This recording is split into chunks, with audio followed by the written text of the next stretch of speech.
Nah, sahabat-sahabat, belakangan ada sementara orang yang menganggap bahwa peringatan Maulid Nabi itu tidak ada tuntunannya, tidak ada ajarannya, tidak pernah dicontohkan oleh ulama-ulama salaf, apalagi oleh Rasulullah Sallallahu Alaihi Wasallam, sampai pada ungkapan kalau saja itu baik pasti Nabi sudah melakukannya, kalau saja itu baik pasti sahabat sudah melakukannya, dan banyak argumentasi-argumentasi yang lain.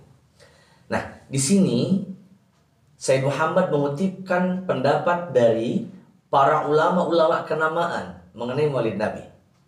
Mari kita lanjutkan bacaan kita.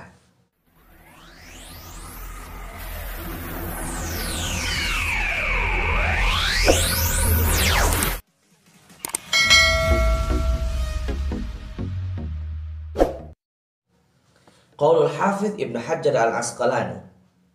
Qala al-Imam al-Hafidh Abul Fadl Ahmad bin Hajar al-Asqalani wa qad dhahara li takhrijuhu ala aslin thabitin wa huwa ma thabata fi as-sahihain min anna an-nabiy sallallahu alaihi wasallam qadima al-Madinah fawajada al-yahuda yasumuna yawm Ashura fasa'alahum faqalu huwa yawmun aghraqallahu fihi Fir'aun wa najja Musa fanahnu nasumuhu syukran lillahi ta'ala faqala sallallahu alaihi wasallam nahnu awla bi Musa minkum fayustafadu minhu fi'lu syukri lillahi ala ma manna bihi fi yawmin muayyanin min isda'i ni'matin aw daf'i niqmatin wa yu'adu dhalika fi nadhiri dhalika al-yawm min kulli sana wa syukru lillahi yahsulu bi anwa'il ibadah kasujud was-siyam was-sadaqah wa tilawatil Qur'an. Wa ayyu ni'matin a'zamu min ni'mati buruzi hadzal nabi sallallahu alaihi wasallam nabiyyir rahmah fi dzalikal yaum. Imam Ibnu Hajar mengutipkan hadis mengenai bahwa Rasul sallallahu alaihi wasallam ketika beliau sampai ke kota Madinah, beliau bertemu dengan orang-orang Yahudi. Mereka sedang berpuasa dan saat itu bertepatan dengan tanggal 10 bulan Muharram yang kemudian dikenal dengan hari Ashura. Nabi bertanya kepada mereka, kalian ngapain puasa di hari ini? Mereka menjawab, karena pada hari ini, yakni 10 bulan Muharram itu adalah hari di mana Allah menyelamatkan Nabi Musa dan menenggelamkan Fir'aun. Wow. Kemudian Nabi berkata, kalau begitu kami lebih berhak untuk bersyukur atas selamatnya Nabi Musa daripada kalian. Hadis di atas menjadi argumentasi kuat bahwa mengulang atau mengingat kembali fenomena yang terjadi beberapa waktu yang lalu, seperti yang telah dilakukan oleh orang-orang Yahudi ratusan tahun yang lalu. Kejadian Nabi Musa diselamatkan oleh Allah dan Fir'aun ditenggelamkan oleh Allah. Itu diingat, momentum itu diingat. Kemudian mereka merasa bersyukur kepada Allah atas peristiwa itu. Maka itu adalah sah-sah saja. Maka itu adalah boleh-boleh saja. Nah, sekarang pertanyaannya, adakah nikmat yang lebih besar daripada diturunkannya Nabi kita Muhammad SAW sebagai rahmat untuk sekalian alam? Jika tidak ada, berarti jawabannya adalah sudah sewajarnya dan sepatutnya bagi kita untuk mengenang kembali peristiwa itu, untuk mengenang kembali momentum itu. Walaupun sebenarnya bagi kita sudah semestinya, seyogianya, sepantasnya untuk senantiasa bahagia dengan kelahiran Nabi, tidak hanya pada bulan Maulid saja, tapi fi kulli yaumin wa fi kulli lailatin wa fi kulli waqtin. Setiap saat, setiap waktu, setiap hari kita harus senantiasa senang atas kelahiran Nabi. Nah, namun khusus pada bulan Maulid, di mana banyak warga Indonesia memperingatinya sebagai hari kelahiran Nabi, itu tentu menjadi lebih kuat ikatan batinnya. Kenapa? Karena ada irtibat, ada keterkaitan mengenai waktu, ya. Kalau orang-orang sekarang kan ada istilah ulang tahun begitu ya. Ada irtibat yang kuat di mana pada bulan itu Nabi dilahirkan. Maka peringatan Maulid Nabi pada bulan Rabiul Awal di mana Nabi dilahirkan itu lebih gencar dilakukan oleh orang-orang kita. Dan ini tentu tujuannya adalah untuk semakin menambah dan memupuk kecintaan kita sebagai umat Nabi kepada paduka Rasulullah SAW. Nggak ada masalah. Pendapat yang kedua, ini adalah pendapat Al-Imam As-Suyuti, Qaulul Hafidh Jalaluddin As-Suyuti.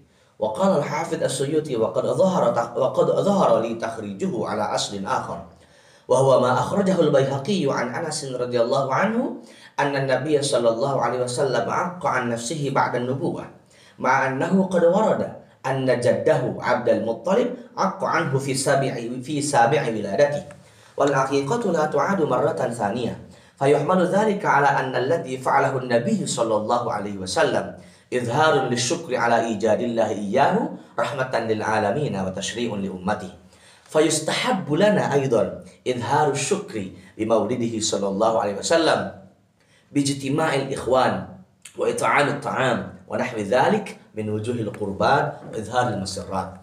Nah, pendapat yang kedua Imam As-Suyuti, beliau menyampaikan bahwa ada riwayat dari Al-Imam Al-Baihaqi dari sahabat Anas bin Malik bahwa Nabi sallallahu alaihi wasallam melakukan akikah untuk dirinya, ya, melakukan akikah untuk dirinya sendiri setelah beliau diutus menjadi nabi oleh Allah. Padahal ketika beliau kecil, pada hari ke-7 dari kelahirannya, kakeknya Abdul Muttalib telah melakukan akikah untuk beliau. Sementara akikah itu mestinya tidak terjadi 2 kali. Ya, lah kok ini Nabi kok 2 kali akikahnya? Ini ternyata fayuhmalu dzalika ala anna alladzi fa'alahu an-nabi izharun lisyukri. Apa yang dilakukan Nabi itu adalah sebagai representasi, sebagai pengejawantahan rasa syukur kepada Allah Subhanahu wa taala karena Allah telah mempercayainya untuk dijadikan utusan terbaiknya, untuk dijadikan rahmat bagi sekalian alam. Oleh karenanya maka kata Imam As-Suyuti adalah wajar bahkan sunnah bagi kita untuk menampilkan, untuk menampakkan rasa syukur kita atas kelahiran Nabi kita Muhammad SAW dengan cara apa? Mengumpulkan orang-orang, bersedekah, dan melakukan kebaikan-kebaikan yang lainnya sebagaimana yang kita dapati, yang kita temui pada fenomena-fenomena peringatan Maulid Nabi di negara kita ini. Selanjutnya, qaulul Hafidz Syamsuddin Ibnul Jazari wa qala al-Hafidz As-Suyuti thumma ra'aitu Imam al-Qurra al-Hafidz Syamsuddin Ibnul Jazari qala fi kitabih al-musamma 'arfa at-ta'rif al-Maulid asy-Syarif ma nassahu qad ru'ya Abu Lahab ba'da mautih fi an-nawm faqila lahu ma haluk faqala fi an-nar illa annahu yukhaffafu 'anni kulla lailati itsnain wa umassu min baini usbu'ayya hatayn ma'an biqadri hadha wa asyara li ra'si usbu'ihi wa inna dhalika bi'ataqi li Suwaybah 'indama basyaratni bi wiladati an-nabiy sallallahu alaihi wasallam wa bi irda'iha lahu fa idza kana Abu Lahab al-kafir alladhi nazala al-Qur'an bi dhammihi juzya fi an-nar bi far'ihi lailata maulidin nabiy sallallahu alaihi wasallam bi fama halul muslimil muwahhid min ummatin nabiy sallallahu alaihi wasallam yusarru bi maulidi wa yabdhalu ma tasilu ilaihi qudratuhu fi mahabbati sallallahu alaihi wasallam la umri innama yakunu jazaohu minal maulal karim ay yudakhilahu bi fadlihi jannatin na'im. Nah, selanjutnya ada pendapat dari Al-Imam Syamsuddin Ibnul Jazari. Ini dikutip dalam kitabnya Arfat Ta'rif bil Maulid Syarif, bahwa disampaikan ada orang yang bermimpi bertemu dengan Abu Lahab. Dalam mimpinya dia bertanya kepada Abu Lahab, "Abu Lahab, bagaimana keadaanmu?" Dia menjawab, "Ya saya disiksa di neraka." Tentu dia kafir, dia musyrik, dia memusuhi Nabi. Hanya saja setiap malam Senin siksaku, kata Abu Lahab dalam mimpinya. Dalam mimpi seorang sahabat yang bertemu dengan Abu Lahab tadi, setiap malam Senin siksaku diangkat, diringankan oleh Allah, dan aku diberi minum dari ujung jariku, ya, dari ujung jempol tanganku, kira-kira begitu. Hal ini kenapa? Karena aku pernah merasa bahagia di saat dilahirkannya Nabi Muhammad SAW ketika di dunia, dan saat itu aku memerdekakan budakku Suwaybah. Dan karena Suwaybah telah memberikan kabar kepadaku tentang kelahiran Muhammad. Nah, kalau seorang Abu Lahab saja bisa diringankan siksanya oleh Allah, bisa diberi minum oleh Allah walaupun dia sedang berada dalam siksaan api neraka karena merasa bahagia atas kelahiran Nabi, lalu apa imbalan yang paling layak bagi orang mukmin yang selamanya bahagia? Dia beriman kepada Allah, beriman kepada Nabi, tidak seperti Abu Lahab yang kafir dan musyrik. dan selamanya dia merasa bahagia atas kelahiran Nabi kita Muhammad sallallahu alaihi wasallam. Terakhir ada pendapat dari Al-Hafidz Syamsuddin Ibnu Nasiruddin Ad-Dimashqi. Ini senada dengan pendapat Ibnul Jazari tadi, bahwa beliau mengutipkan waqala Al-Hafidz Syamsuddin Ibnu Nasiruddin Ad-Dimashqi fi kitab Al-Musamma Mauridus Sadi fi Maulidil Hadi. Qad sahha anna Aba Lahabin yukhaffafu anhu adabun nari fi misli yaumil Itsnain li'ataqihi Thuwaibata sururan bimiladin Nabil Mustafa sallallahu alaihi wasallam.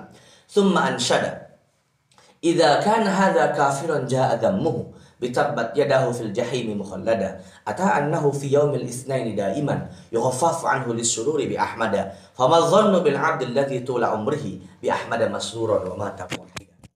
Kalau seorang Abu Lahab yang notabene dia itu adalah kafir, tapi karena kelahiran Nabi dia merasa bahagia. Karena bahagia atas kelahiran Nabi, maka siksanya diringankan oleh Allah.